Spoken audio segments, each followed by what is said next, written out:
السلام علیکم۔ ہمارا بڑا موضوع قرآن ہدایت ہے۔ آج ہم آپ کے سامنے منافقین کے بارے میں بات کریں گے۔ منافق ایسے لوگ جو ظاہراً مسلمان تھے لیکن دل سے مسلمانوں کے دشمن تھے۔ کچھ کمزور ایمان کے مسلمان تھے جو منافقوں کے پراپوگنڈا سے ان کے ہم خیال ہو جاتے تھے۔ رسول خدا تمام مسلمانوں کو اپنے صحاب ہی سمجھتے تھے۔ مسلمان بھی ہر قسم کے ایمان والوں کو صحابی رسول ہی جانتے تھے۔ نمبر 1، نفاق دل کی بیماری ہے۔ ان کے دلوں میں نفاق کا مرض تھا، یعنی منافقوں کے دلوں میں۔ سورہ بقرہ آیت 10، سورہ نور آیت 50۔ منافق زبان سے کہتے تھے ہم ایمان لائے ہیں اللہ اور آخرت پر، مگر دل سے مومن نہیں تھے۔ سورہ البقرہ آیت نمبر 8۔ منافق اپنے خیال میں خدا کو دھوکہ دینا چاہتے تھے لیکن وہ خود اپنے نفسوں کو دھوکہ دیتے تھے۔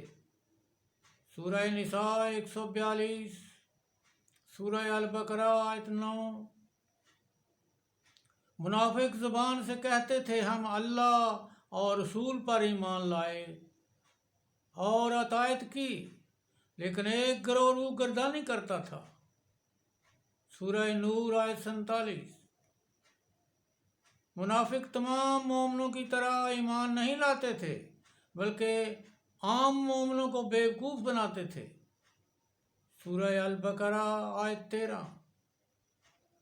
منافق مفسد یعنی فسادی تھے لیکن خود کو مصلح اصلاح کرنے والے جانتے تھے۔ 11-12 البقرہ۔ منافق لوگ اہل ایمان کی بجائے کافروں کو دوست بناتے تھے کہ ان سے عزت حاصل کریں۔ سورہ نساء آیت 139۔ منافق کافروں کی طرح گمراہی کے اندھیروں میں تھے۔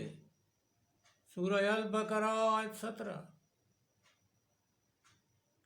منافق مومنوں کے پاس ایمان کا اظہار کرتے لیکن جب شیطانوں یعنی کافروں کے پاس جاتے تو کہتے ہم تمہارے ساتھ ہیں۔ سورہ البقرہ آیت 14۔ جب منافقوں سے کہا جاتا کہ کسی مسئلہ کے فیصلے کے لیے اللہ اور اس کے رسول کی طرف آؤ تو ایک گروہ منہ پھیر لیتا تھا۔ سورہ نور آیت 48۔ منافقین کو دل میں خواہ خوف رہتا تھا کہ رسول خدا صلی اللہ علیہ وآلہ وسلم ان پر ظلم نہ کریں۔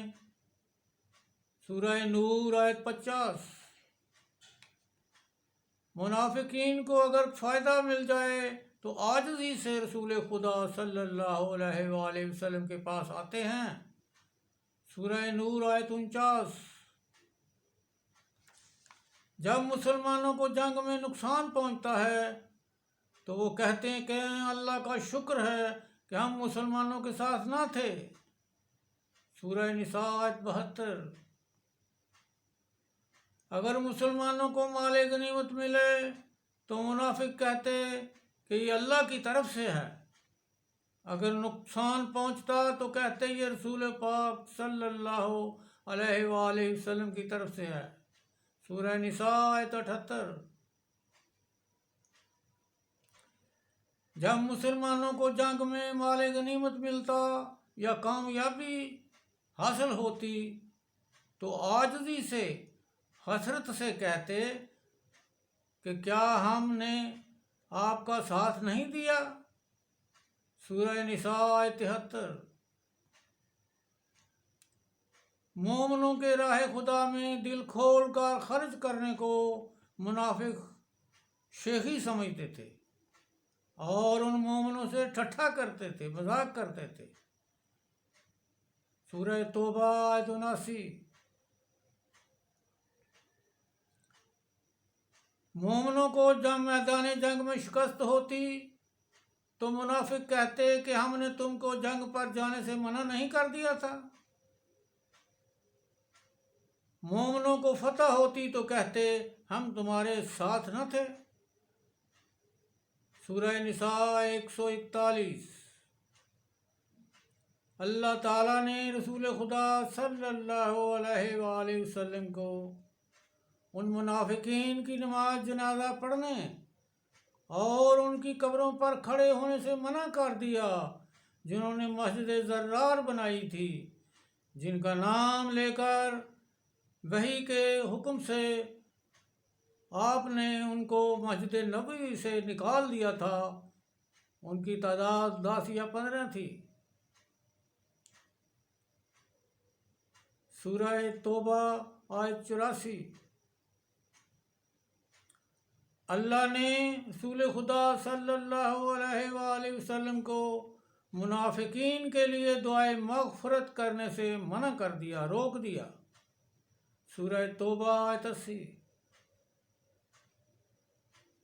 اللہ نے منافقین کو عذاب علیم یعنی دردناک عذاب کی خوشخبری دی۔ سورہ نساء آیت 138۔ اللہ منافقوں کو روز قیامت دوزخ کے سب سے نچلے طبقے میں رکھے گا۔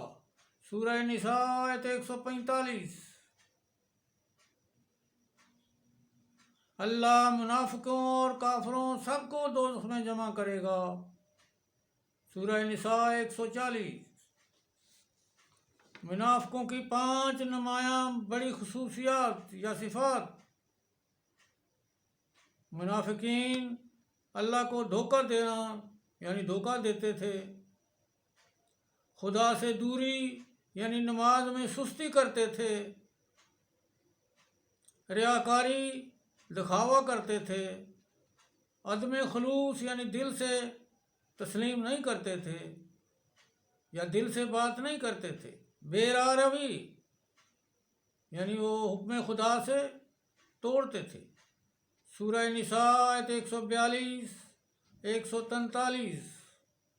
انشاءاللہ ہم اگلے روز مہاجرین، انصار اور تابعین کے بارے میں بات کریں گے۔